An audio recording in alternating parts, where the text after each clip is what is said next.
Welcome back here live na live on Showbiz Central. At ngayon kasama ko na po dito one of the most iconic actors in Philippine cinema, Mr. Philip Salvador. Thank you very much. Nakakataba naman ng puso yung sinabi mo. Magandang hapon po sa kanilang lahat. It's nice to be back here. Good afternoon, Kuya Epe. And of course, I wanna welcome you again here on GMA7 because we are looking forward sa pinakabago at pinaka-engranding teleserye dito sa GMA. Of course, you will be a part of that. Yes, makapiling kang muli. Of course, Richard Gutierrez. Yes. So before we get to that, ngayon naman, let's look at the story of your life. So here it is. Let's watch this.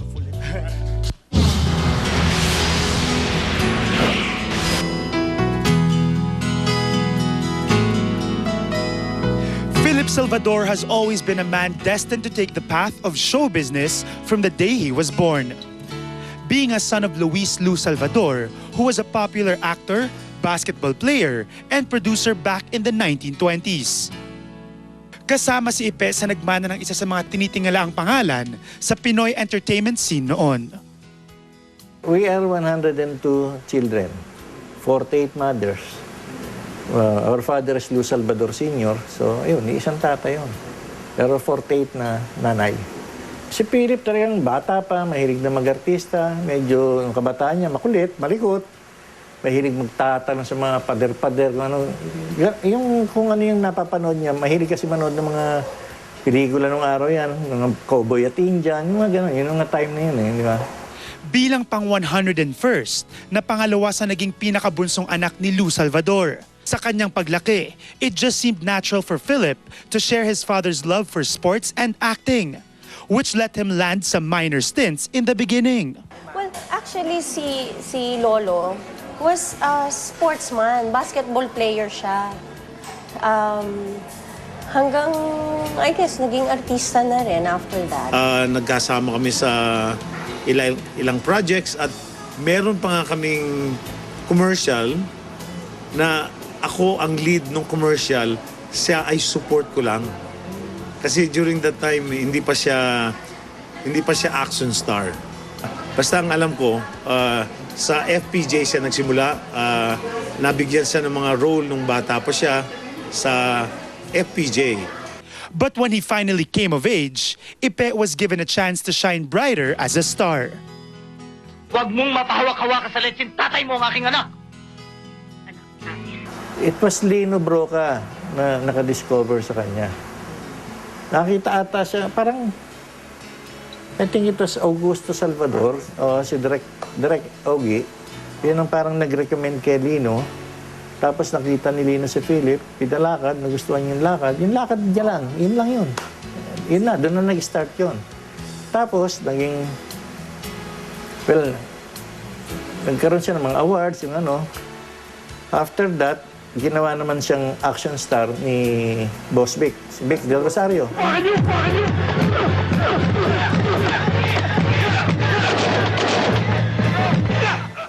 Noong 80, dekada 80, siya ay pinarangalang bilang pinakamahusay na aktor ng dekada 80 along with Vic Silayan. Kaya ganun kagaling si Philip Salvador at alam mo kung bakit magaling si Philip Salvador. Dahil si Philip Salvador, bukod sa drama, he excels in the field of, drama. Tapos mag-shift sa action, magaling pa din. Pwede pa mag-comedy yan. Marunong mag-punchline yan. Naging Philip Salvador siya na hindi pinag-uusapan ng kanyang personal life. Hindi siya gumawa ng intriga at hindi siya gumawa ng kontrobersya. Siya ang kaisa-isang or one of the very few na artista na sumikat at lumaki ng ganyan at respetado nang hindi kinalakal ang kanyang personal life, nang hindi nag-rely sa gimmick but only on pure talent. Actually, si Philip more than 22, 23, 24 Best Actor Awards. Pero pa yung mga supporting niya ngayon.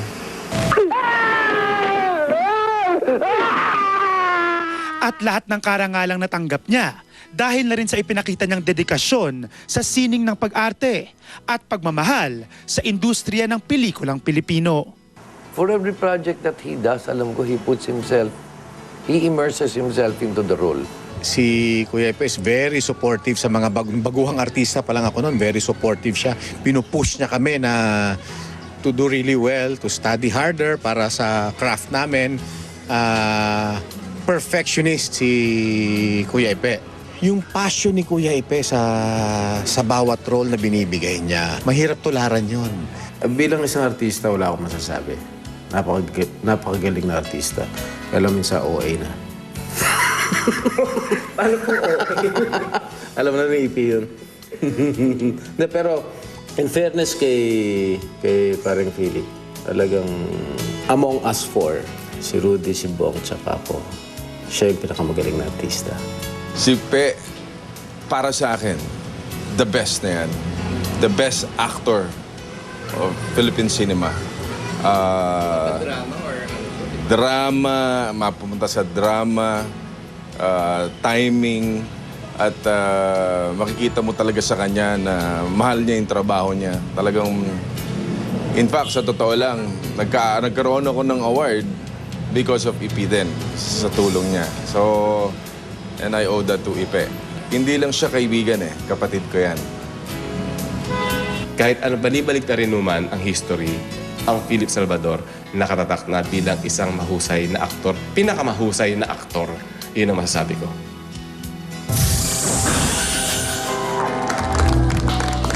Pinakamahusay na aktor. What can you say? Sandali lang, tumatayo pa yung balahibo ko. Ang dami. Ang daming balahibo nito. Just, ano ba naman tong ginawa niyo sa akin? Wow. Thank you to our staff na talagang nag-research for that. Wow, thank you so much. Dexter, salamat sa inyo lahat dyan. Oh my God. Ang aking kaibigan, gusto kong pasalamatan. Jojo Gabinete, mahal na mahal kita. Raymond, wow, thank you so much. Hindi ko... Ano ba to? Sabi, guesting. Pero let's go back to what your friends in the industry say. And talagang even if you guys have been so busy and so successful, talagang true friends pa rin kayo ng mga kaibigan mo dito sa industry. Yes, definitely. Through thick and thin, magkasama kami. Walang hiwalayan yan. Maski na yung isa nasa heaven na, pero alam namin kasama pa rin namin siya. Ganon yun. Out of all the movies that you've done, at karamihan dito talagang may mga karangalan kang natanggap, ano yung dito yung pinakamalapit sa puso mo? Pinakamalapit sa puso ko, of course, yung Kainatabel. That's my very, very first award na ibinigay nila Butch sa akin. Nagulat ako nga ang nanalo. Hindi ko na inaasahan. Hindi nga ako nakatayo doon sa upuan ko nung tawagin ang pangalan ko eh. Buhay pa si Ismael Bernal noon. Tinatayo ako doon sa seat ko at saka si Ricky Lee. Your first acting award. My first acting award. Talagang, Ipe, tayo na. Naninigas ako doon sa upuan. Talagang hindi ako makatayo. And hanggang ngayon, sa bahay, pag nakita mo yun sa bahay, nasa taas yun. Nakaangat. Do you know how many awards you have so far? Mabibilang mo pa ba ang iyong mga awards? Ang at best recognition? actor ko yata nasa 23 or 24. Ganyan. Wow. Tapos, 2 best supporting actor.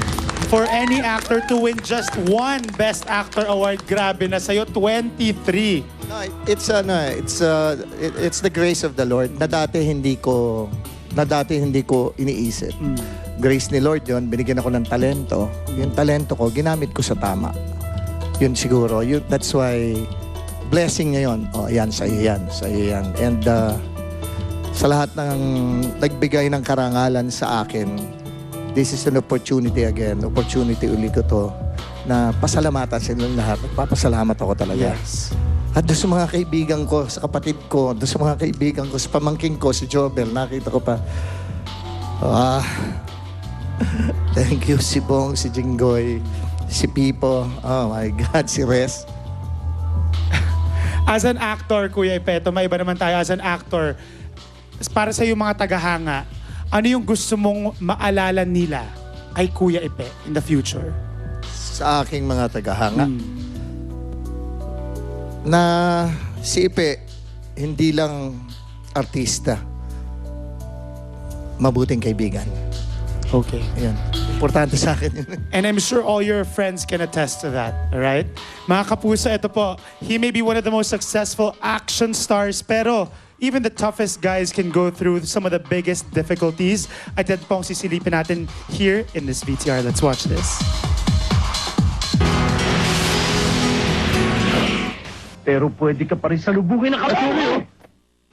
In a lot of his most memorable films, Philip Salvador has proven himself to be one of the most fearsome Pinoy